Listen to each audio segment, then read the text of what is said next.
Funny, isn't it? The world loves labels. They want to wrap you up in a neat little box, slap a name on it, and say, "Ah, now we understand you." But the moment they can't pin you down, the moment your smile doesn't match your scars, your silence doesn't match your fire, they panic. They start whispering, poking, circling like vultures. Who is he really? Who is she really? They can't stand not knowing, because mystery makes them feel powerless. They want certainty, a script to read you from, a definition to cage you in. Mystery is power, and the funny thing is, most people give it away for free. They spill every detail of their lives, every wound, every weakness, hoping someone will understand them, validate them, or clap for them. They don't realize that the moment you hand people your whole story, you hand them the weapon to use against you. You see, knowledge isn't harmless. It's leverage. And leverage in the wrong hands is a knife pressed right against your throat. That's why mystery matters. That's why holding back pieces of yourself is more dangerous than any show of strength. When they don't know who you really are, they have to guess. And guessing breeds fear. People aren't afraid of what they can see. They're afraid of what they can't. That's why shadows scare more than faces. A shadow could be anyone, anything. The unknown gnaws at the mind in ways the obvious never can. And when you cultivate mystery, when you keep people at arm's length, you become that shadow. They see the smile, but not the reason. They hear your words, but not the intention. They feel your presence, but can't read the map of it. That unsettles them. It puts you in a place they can't touch, and that's power. Mystery forces respect where none exists. Because when people can't define you, they can't dismiss you either. They can't reduce you to a single word, a stereotype, a category. And since they can't box you in, they have to treat you with caution. You become the question no one can answer, and questions are always more dangerous than answers. They linger, they echo, they haunt. You want to see someone unravel. Leave them with a question about you that they can't solve. It'll eat at them in the quiet hours, claw at their minds, because the human brain hates blanks. It will fill in the blanks with its own fears, its own suspicions, and those will always be darker than the truth. But here's where most people fail. They think being mysterious means saying nothing, doing nothing, being invisible. No, mystery isn't absence, it's presence with limits.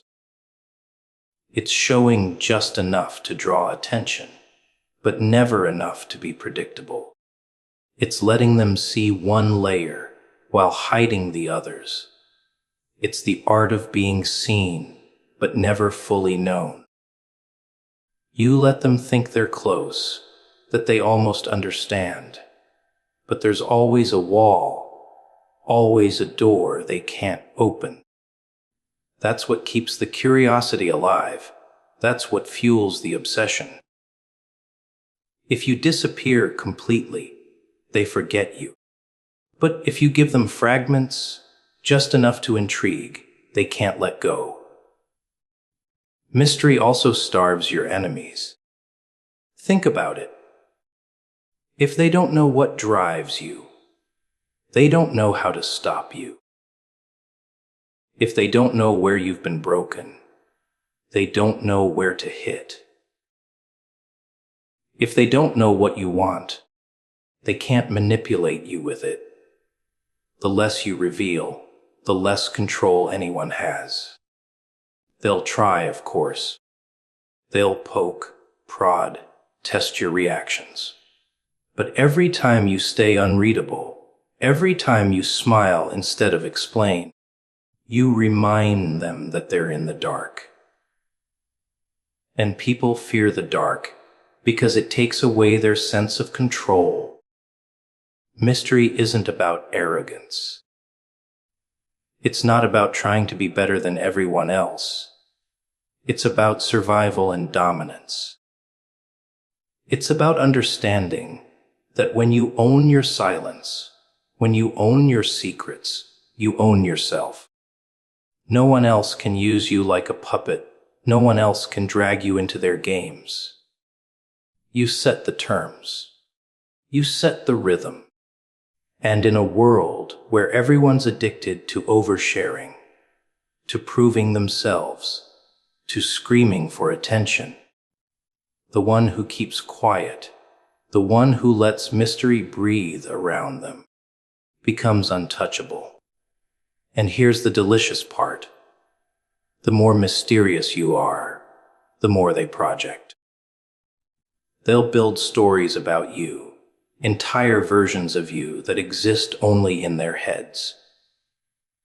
Some will think you're dangerous. Some will think you're brilliant. Some will think you're broken. Let them. Their stories don't define you. They expose them. Because people don't see you as you are, they see you as they are. And the mystery forces them to reveal more about themselves than they ever could about you.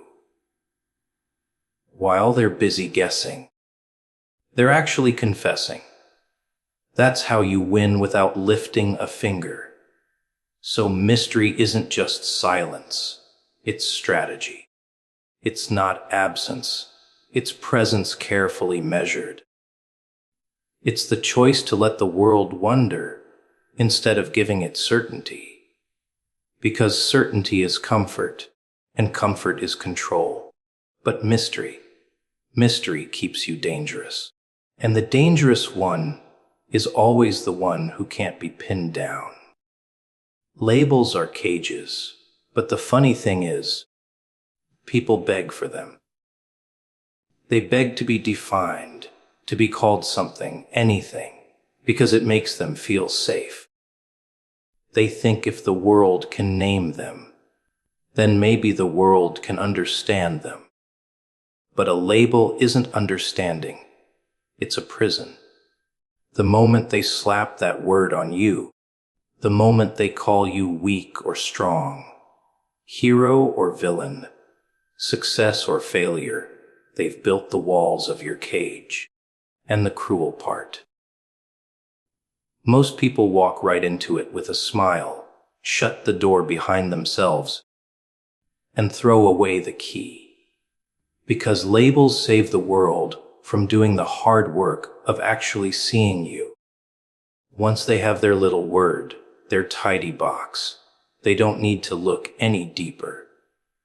You become a summary, a definition, a single sentence, and that's all they ever see, even when you outgrow it, even when you've evolved into something else entirely. The label sticks, and the cage stays shut. It doesn't matter if you've blood to change yourself, if you've broken your old patterns, if you've clawed your way out of who you used to be. Once they've named you, that's all they'll ever want to remember. And the world is addicted to keeping people small, because it makes their own insecurities easier to bear. But here's the danger. You start believing the label too. You start wearing the cage like it's skin. Someone once calls you a failure, and suddenly every stumble feels like proof. Someone calls you dangerous, and suddenly you feel guilty for the fire inside you. Labels are parasites. They don't just trap you in other people's eyes, they infect your own. You begin repeating them to yourself until they're louder than your own voice. And the more you believe them, the harder the cage becomes to break. That's why so many never escape. Not because they can't, but because they've mistaken the cage for their home. But cages can't hold anyone who refuses to accept them. That's the secret no one wants you to know. You don't have to wear the labels. You don't have to answer to them. You can be something new, something shifting, something they can't quite catch. The strongest people aren't the ones who find the right label. They're the ones who break them all. The ones who keep moving, keep changing, until the world gets exhausted trying to pin them down. They become unpredictable, unreadable, uncontainable, and in that unpredictability, they find freedom. The truth is, labels are control. That's why people use them so eagerly. They don't call you lazy because they've studied your soul. They call you lazy because it makes them feel superior. They don't call you strange because they understand you. They call you strange because it makes them feel normal. Labels aren't about you. They're about them. They're weapons disguised as definitions. The more you accept them, the more you shrink, the more you bend yourself into the shape of their expectations. And once you do, they've won. You've built their cage inside your own mind. But imagine what happens when you stop letting the words stick. Imagine what happens when someone tries to define you, and you simply don't fit. They call you weak, but you don't react. They call you strong, but you don't smile. They call you insane, but you don't flinch. That unsettles them, because the label only works if you wear it. If you refuse, if you keep shifting beyond it, the cage dissolves. Suddenly, you're not the one trapped. They are. They're trapped in their need to understand you. Trapped in their frustration that you won't sit still long enough to be boxed in. And that's the game, isn't it? To be untouchable by definition. To be the storm one day, the silence the next. To be the contradiction they can't resolve, the riddle they can't solve. Because the truth is, the most dangerous thing you can be is undefined. Once they can't label you, they can't predict you. And once they can't predict you, they can't control you. You're free, and freedom terrifies them. So remember this, every label they throw at you is a key they're trying to lock you with. Don't take it. Don't put it in the door. Keep moving, keep shifting, keep breaking every box they build. Because cages only work on those who accept them. And the moment you refuse to be named, you stop being a prisoner and start being a problem. And nothing frightens the world more than a problem it can't define. People love pretending they see the whole picture. They walk around with their little fragments, their slivers of truth, and they think they've got the entire puzzle figured out. They never question what's missing. They never wonder about the pieces they weren't meant to see. They just cling to their scraps of information like it's gospel, and then they build entire judgments out of it. That's the comedy of it all. Humans acting like detectives while holding only one clue. convinced they've solved the mystery. But when the truth finally slips out, when the curtain falls, when the hidden piece is revealed, oh, that's when everything shatters.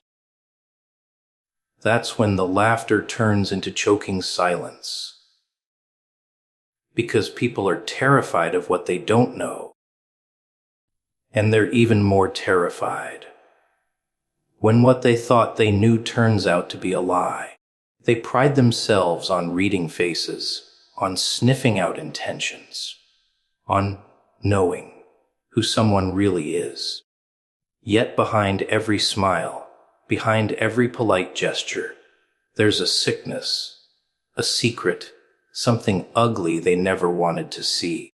And the punchline: they never see it until it's too late. They hide their sickness because that's what the world taught them to do. Keep it together. Don't show weakness. Smile through the pain. And so, people walk around wearing masks so tight. They forget they're suffocating underneath. They lie to their friends, their families, even themselves, thinking they can bury the disease deep enough that no one notices. They convince themselves that if they don't speak it, it isn't real. But the body always tells the truth. The spirit always leaks the poison, and sooner or later, the mask cracks. And when it cracks, everyone gasps. Because the revelation doesn't just expose the sickness, it exposes the lie everyone agreed to believe. You see, it's not that people didn't notice. Deep down, they did. They saw the cracks, the strange behavior, the silence that said more than words. But people ignore what makes them uncomfortable. They look away, because acknowledging it would mean they'd have to do something. So they pretend. They nod. They play along. And when the secret explodes into daylight, they all act shocked, betrayed, as if they weren't part of the theater themselves. That's the real sickness, the collective denial. Everyone's so obsessed with pretending things are fine, pretending people are healthy, pretending everything's normal. But life is never normal. People are never fine. And sickness, whether of the body, the mind, or the soul, always leaves a trail. You can't bury it forever. You can't hide from it. Eventually, it claws its way into the open. And the truth doesn't need an invitation. It kicks down the door, whether you're ready or not. And when that truth is revealed, when the sickness they tried to keep hidden finally comes into the light, something shifts. Suddenly the roles reverse. The one who lied, the one who concealed, is no longer the only one under judgment. Everyone who ignored it, everyone who looked the other way, everyone who convinced themselves not to see, they're exposed too. Their cowardice, their fear, their silence, all of it is dragged into the open alongside the secret. That's why people hate revelations. Not because of the person who hid, but because of the reflection it casts on their own complicity. So ask yourself, why do people hide? They hide because they fear rejection. They fear punishment. They fear being seen for what they really are. But what they don't realize is that the very act of hiding is what condemns them. Secrets rot from the inside out. They don't just eat away at the one carrying them, they spread. They infect every relationship, every interaction, until the whole house is poisoned. And the revelation, that's not destruction. It's cleansing. It's the purge of the lie.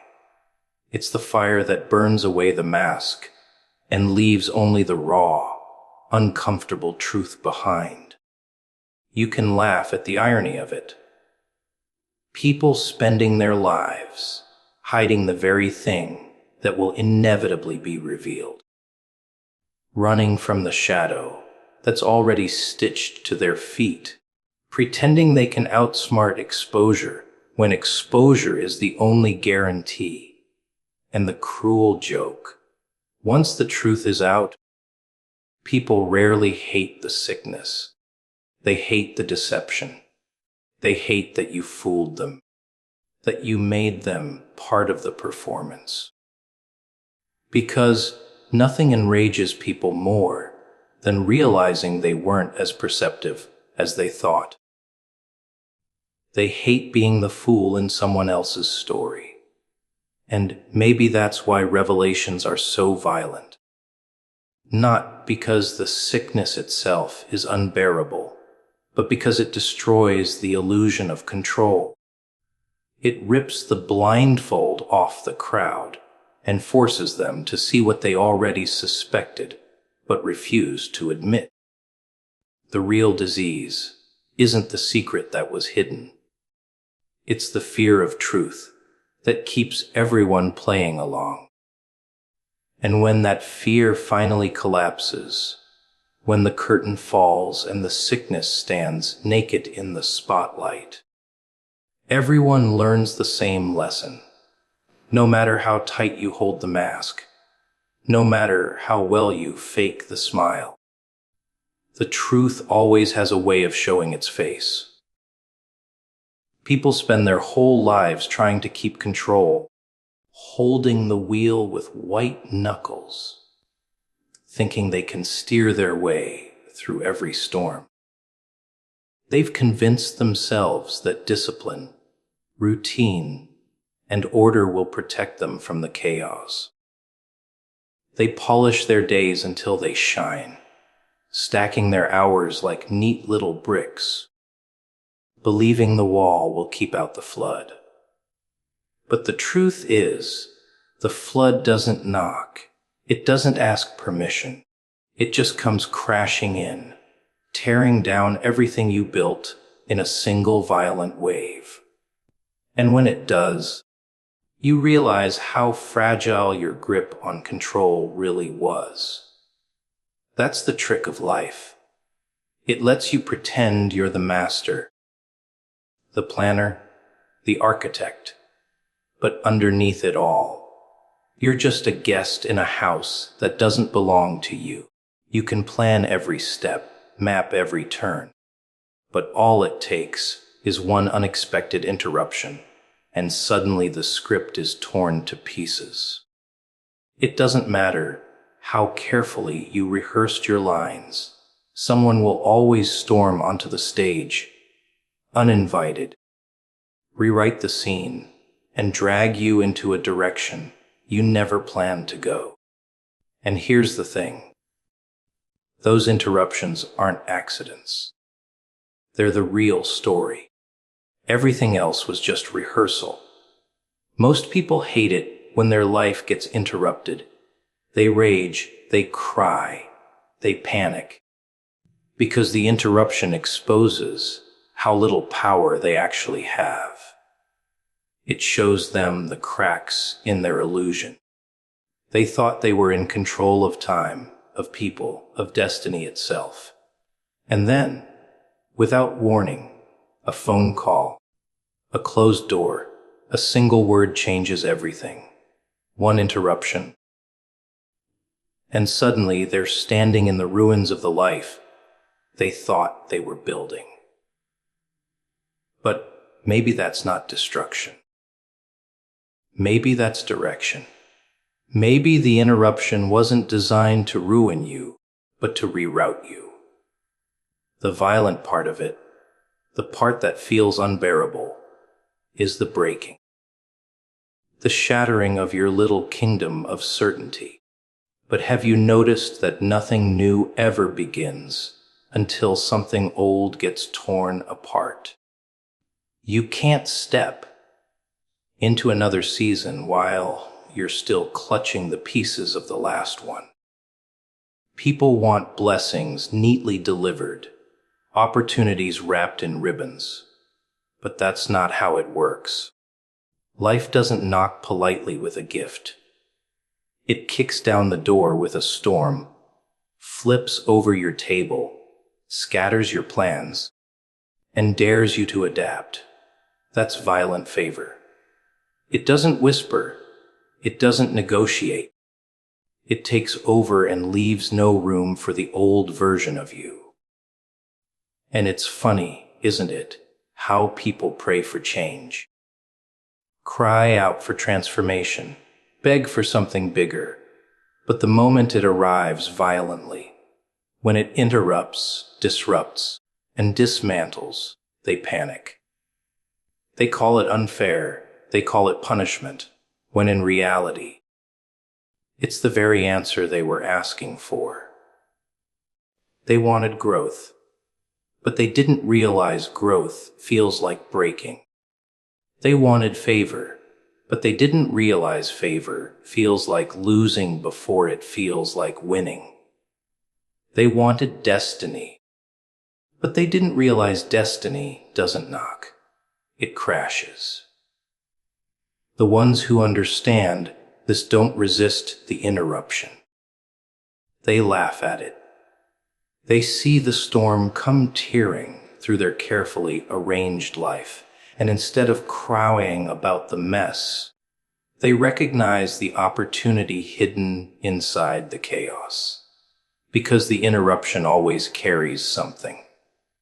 A message, a shift, a revelation that could never have been delivered through calm routine. And those who embrace it discover that the interruption wasn't their enemy. It was their escort to a greater place. But most people won't see it that way. They'll cling to their broken pieces. They'll scream about how unfair it is. They'll beg to return to the old way, not realizing that the old way was already dead. And in their resistance, they miss the point. The interruption isn't asking for your permission. It's demanding your participation. It's saying, you can either move with this or be crushed by it. And if you're wise, you'll stop pretending you're in control and start learning how to dance with the storm. Because the interruptions don't stop. They come again and again, each one louder, each one sharper, until you finally realize you were never meant to be in control at all. You were meant to be disrupted, shaken, pushed out of the comfort of your neat little plans. And that's when the laughter begins. When you see the absurdity of all those years spent clinging to certainty in a world built on chaos. That's when you stop fearing the interruptions and start waiting for them. Because once you've tasted the violent favor hidden in them, you realize the storm isn't there to destroy you. It's there to expose you. It's there to reveal who you really are when the mask of control has been ripped away. You know what the world feeds on: reaction. That twitch in your face, that spike in your pulse, that desperate little dance you do the second someone pokes at your pride. They pull a string, you jump. They whisper a word, you explode. You think you're free, but you're a puppet, and your strings are your emotions. Everyone wants to see what button makes you break, what insult makes you bleed. But here's the twist. When you stop reacting, when you stare back without flinching, you flip the game. Silence becomes louder than screams. People are addicted to reaction. A word is thrown at them, and instantly they jump, like a puppet yanked by strings they don't even see. That's the trick, isn't it? The world whispers something in your ear. And before you even think, your face twists, your heart races, your voice rises. You've already lost, and you don't even know it. The moment you react, you surrender your power. Someone else is pushing the buttons, someone else is steering the wheel, and well, you're just a passenger who thinks he's driving. Reaction is the leash, and people wear it proudly, not realizing it keeps them chained where they stand. When someone tries to provoke you, they aren't just talking. They're playing a game, testing how quickly they can make you move. And oh, how easily most of you move. One insult, one accusation, one rumor, and you explode. You give them the satisfaction of knowing they own your strings. They say, jump, and you don't even ask, why? You just leap into the air, desperate to prove yourself, desperate to be heard, desperate to defend something that didn't even need defending. You think reaction is strength, but it's only proof of how easily you can be controlled. But if you don't react, the game changes. Suddenly, the one who thought they had the upper hand starts to squirm. Silence isn't weakness. It's the sound of power settling in your chest. Try it.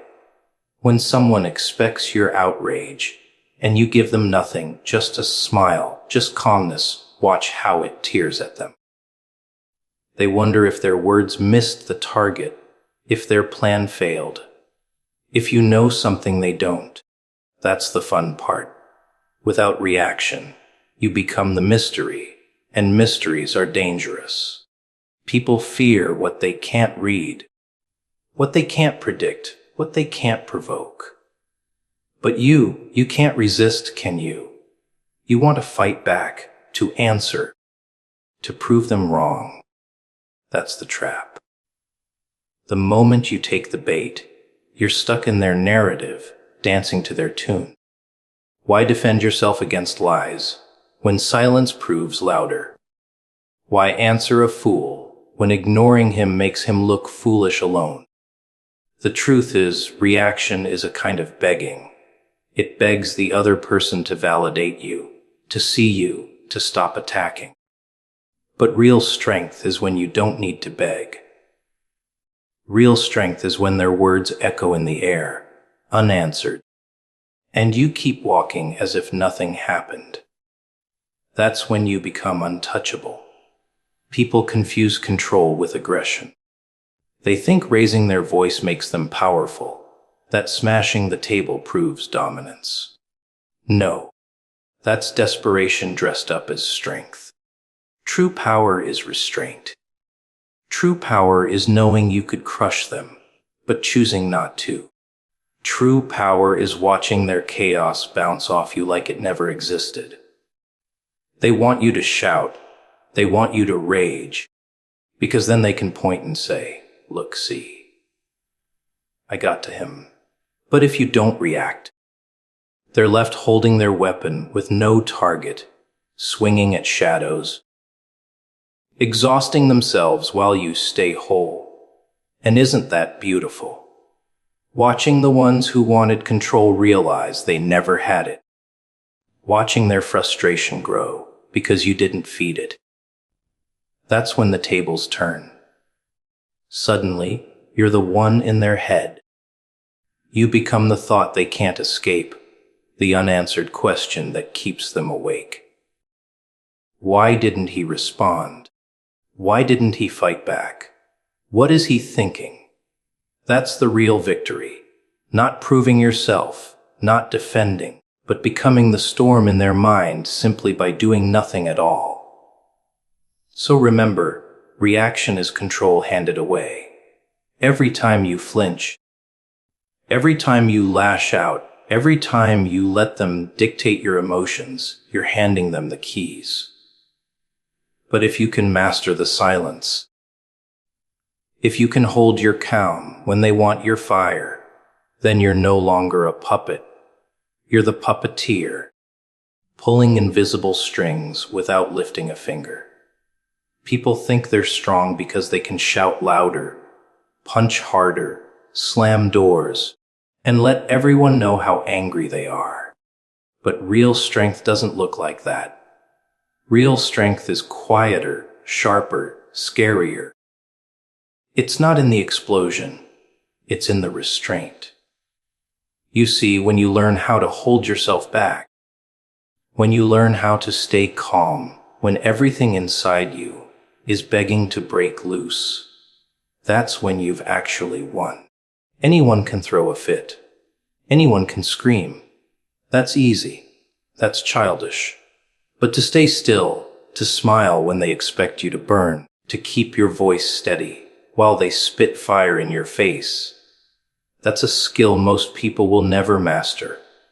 The truth is, people will always test you. They'll push your buttons just to see what happens. They're waiting for you to crack, waiting for you to fall into their trap, because once you lose control, they've got you. That's when they know they own you. That's when they know exactly what makes you weak. And weakness, once exposed, never disappears.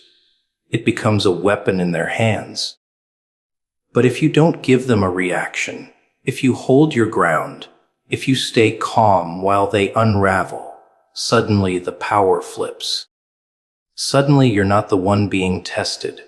They are. They're the ones growing uncomfortable, frustrated, desperate, because you didn't play the role they wanted you to. Think about it. How many times have you seen someone lose it? Screaming and throwing themselves around, and all you could do was shake your head.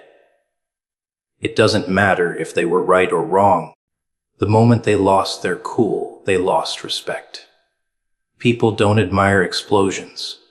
They fear them for a second, maybe, but deep down, they see the weakness. Because rage is just fear in disguise. Anger is insecurity wearing a mask. Control, however, that's terrifying. To face insult, betrayal, manipulation, and still stand steady, that's what unsettles people. Because they can't figure out what's going on inside you. They can't measure your reaction. They can't predict your next move, and what can't be predicted becomes dangerous. Control doesn't mean suppressing everything, pretending you don't feel it. No. It means owning your emotions instead of letting them own you. It means you acknowledge the fire, but you don't let it burn the house down. You let it sit there, fueling you, making you sharper, calmer, more dangerous because you know exactly when and how to use it. People think control is boring. They think it's silence. They're wrong. Control is strategy. Control is choosing the battlefield, choosing the timing, choosing when to strike, or when not to strike at all. That's not weakness. That's the deadliest kind of strength. The funny thing is, most people don't have patience for control. They can't stand still long enough to let their silence sting. They feel like they're losing if they don't react right away. They're terrified of being misunderstood, terrified of letting someone else win the moment. But that's the illusion. The one who explodes first loses. The one who can wait, the one who can sit in silence while the other person drowns in their own noise, that's the one who's already ahead. Because silence isn't empty, it's heavy. It forces people to confront themselves, their own words, their own weakness, and most can't handle that kind of mirror. It takes discipline to stay calm in the middle of chaos. Discipline most people don't want to build because it hurts. It hurts to hold back when you want to lash out. It hurts to bite your tongue when you want to spit fire. But pain builds strength, And every time you choose control over chaos, you sharpen your edge. You learn to master yourself. And the one who masters himself is unstoppable, because no one else can master him. So let them shout, let them poke, let them throw stones, spread lies, twist words. Stay still, watch, listen. Every word they say is a confession. Every move they make is an opening. And when the time comes, you won't need to raise your voice. You won't need to slam your fist. You'll already have won, because control makes the loudest noise without ever saying a word. People love to pretend they're listening, nodding their heads, pretending they understand, but deep down, their minds are racing somewhere else. They're not listening to you.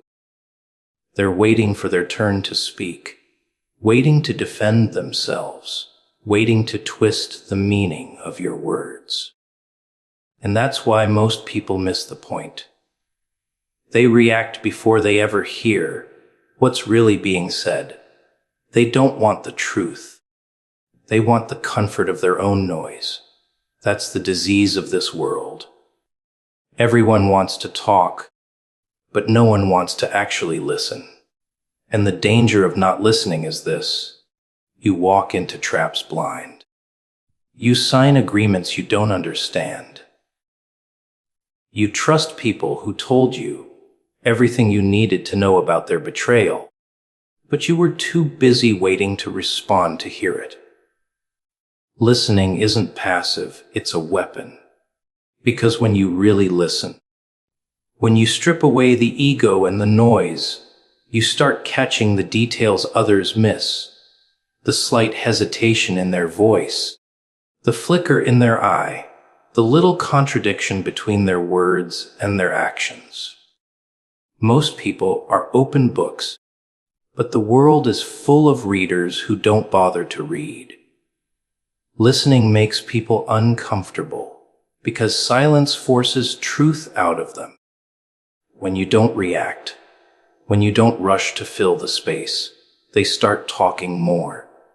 They reveal themselves piece by piece, until they've handed you every secret you needed without realizing it. That's the power of listening.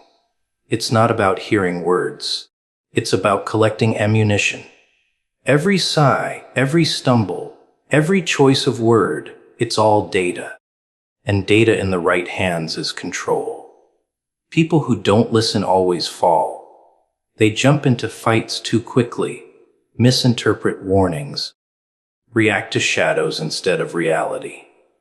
But the one who listens, the one who waits, sees the whole picture. They see not just what was said, but what wasn't said. The silences, the gaps, the things people avoid. That's where the truth hides. And once you've trained yourself to notice it, you can't unsee it. You walk into a room, and suddenly everyone's noise becomes a confession. You realize how much people give away when they think no one's paying attention. But listening requires something most people hate: patience. And patience is terrifying because it feels like you're doing nothing. But in reality, you're doing everything. You're gathering power without lifting a finger.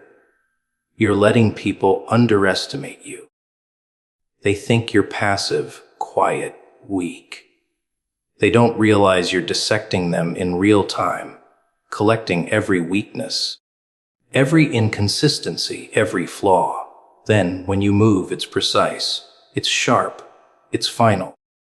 Because you weren't wasting energy reacting. You were preparing. And here's the twist. Listening isn't just about others. It's about yourself too, because your own voice lies to you all the time. Your mind whispers excuses, tells you you're fine when you're not, distracts you with noise, so you never face what's really there. If you never sit in silence with yourself, if you never truly listen to your own thoughts, without drowning them out. You'll always be a stranger in your own head, and a stranger can't be trusted. That's why the world fears silence. That's why everyone's addicted to noise. Music blasting, screens flashing, endless conversations that mean nothing. Because silence forces listening, and listening forces truth. And truth is heavier than most people can carry. But the few who learn to carry it, who learn to hear it and use it, they become something else entirely. Because once you master listening, you no longer play the game at the surface. You're already 5 moves ahead, because you're not distracted by the noise. They are. So while the world screams and rushes and reacts, stay still. Listen. Not just with your ears, but with your eyes, with your instincts, with that gut feeling you've been trained to ignore. Everything speaks if you're quiet enough to hear it. And the one who hears what others can't is always the one who owns the room. Not every message deserves the spark of your energy. But most people throw themselves at every word like moths to a flame. Someone whispers an insult, and they burn half their day proving it wrong. Someone drops a vague threat, and they lose sleep imagining every possible outcome. It's a circus of wasted energy, and the crowd never even realizes they're the performers. They think reacting makes them strong, that proving themselves makes them powerful, but it's nothing more than a leash. You don't see it wrapped around your neck, but it's there. Every time you let a careless word set your mood, you're handing the chain to whoever spoke it. There's a reason silence feels heavier than any argument. It starves the fire. You want to know how to control someone. Give them your silence when they expect your scream. Watch how they twitch, how they start filling the space with excuses, explanations, or more attacks. They want to drain you. They want you to spill yourself all over the floor, because once you do, they've won.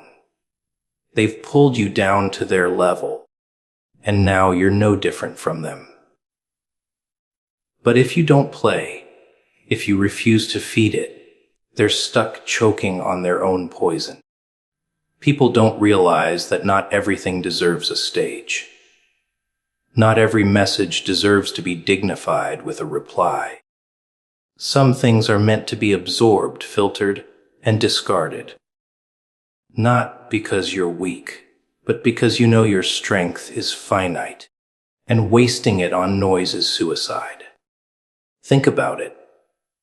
The most dangerous people in history weren't the ones shouting in the streets. They were the ones who sat quietly, letting everyone else underestimate them until the perfect moment.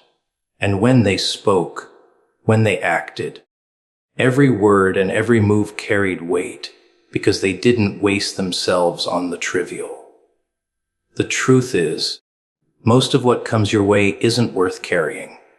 Gossip, envy, the subtle digs, the manipulations. If you answered every single one, you'd collapse under the weight. Life throws endless hooks at you, waiting for you to bite. And the moment you do, you're caught. You think you're defending yourself, but you're actually just dancing to someone else's rhythm. The real game is choosing which hooks you ignore, because that's where the freedom is. Imagine how untouchable you'd be if you stopped taking the bait. Imagine how strong you'd feel if their words bounced off you like they were nothing at all. But the irony is, people confuse ignoring with weakness. They'll say you're scared. You're quiet because you have nothing to say. Let them. Their words are meant to get inside your skin, to push you into proving them wrong. Don't give them the satisfaction. The truth is, Ignoring isn't weakness. It's the strongest move on the board, because it shows you've chosen where your energy goes. It shows you're not a puppet dancing to their strings. And while they keep throwing their energy into trying to get a reaction, you conserve yours, you sharpen it, you save it for the battles that actually matter. See, it's not about being blind. It's not about pretending the insults don't exist. It's about knowing that some things are designed to drag you down, and the only way to win is not to fight. You don't box with shadows. You don't argue with fools. You don't react to bait. You walk past it like it never existed, and that's what drives them insane. Because they wanted control, and you gave them nothing. They wanted your energy, and you handed them silence. And silence is a mirror. It forces them to face themselves, their weakness, their desperation, their lack of control. The irony is, when you stop reacting, you start commanding. People lean closer, desperate to know what you're thinking. Your silence creates mystery, and mystery is power. Everyone's so predictable, so noisy, so reactive but you. You become the unknown, and the unknown is feared. You conserve your energy, and suddenly every time you do act, it carries the weight of thunder. Because you weren't wasting your strength on scraps. You were saving it for the moments that matter. And that's how you shift the game. That's how you stop being the puppet and start being the hand that holds the strings. Calmness is a weapon most people never learn to use. They mistake noise for strength, volume for power, but all that screaming, all that frantic movement, it's nothing but desperation dressed up as confidence. Real strength is quiet. Real power doesn't flinch. When you stand still in the middle of chaos, when you breathe evenly while the world is losing its mind, everyone notices. They can't help but wonder, what does he know that we don't? Why isn't she breaking like the rest of us? That calmness rattles more cages than rage ever could. The weak explode at the slightest spark because they're fragile. They have no armor, no control, so their emotions leak out like broken pipes. They think showing their anger makes them intimidating, but it does the opposite. It exposes them. It shows exactly where they can be poked, exactly what words will shatter their composure. Once people see where you break, they'll press on that spot again and again, and suddenly you're nothing but predictable. But calmness keeps your cracks hidden. No one knows where to push, because you don't give them the satisfaction of seeing it. The truth is, calmness is not the absence of emotion. It's the control of it. It's knowing the storm is there but refusing to let it drive you. You let others drown in their panic. You let them show their desperation. And while they waste themselves on noise, you stay in control. And control is the real prize in every confrontation. The one who keeps it wins. The one who loses it becomes the puppet. It's not about being louder, it's about being steady. You watch them swing wildly, burn themselves out, and then, when the moment is right, you strike once. One move, clean and precise, is worth more than 100 wild reactions. Calmness also makes people confess without realizing it. When they can't shake you, when they can't rattle you, they start spilling more, pushing harder, revealing themselves piece by piece. They expect you to fight back. But when you don't, they grow uncomfortable. They scramble, they stutter, they give away their hand. Your calmness forces their weakness into the open. It's like holding up a mirror. Your stillness reflects their chaos back at them, and they can't handle it. That's why calm people are feared, not the loud ones. Because the loud ones are predictable, but the calm ones, they're unreadable, untouchable. And here's the irony. Calmness isn't natural. It's forged. It's earned in fire. You don't wake up one day unshakable. No, you earn it by facing storms, by surviving betrayals, by walking through nights that should have broken you but didn't. Every scar teaches you to breathe slower, to hold your tongue, to keep your hands steady when the world pushes you to snap. That calmness is the sum of your battles, and it becomes your armor.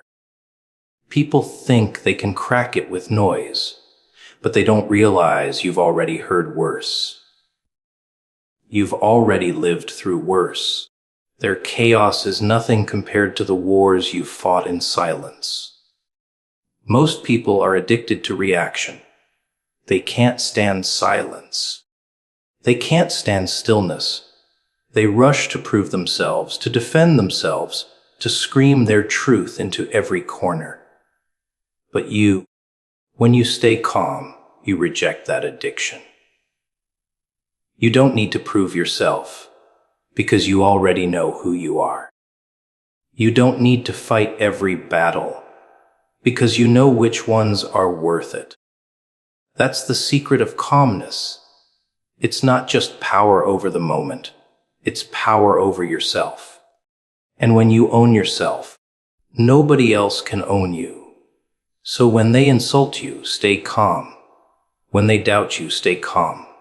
When the storm is roaring in your face, stay calm. Because calmness isn't weakness, it's dominance.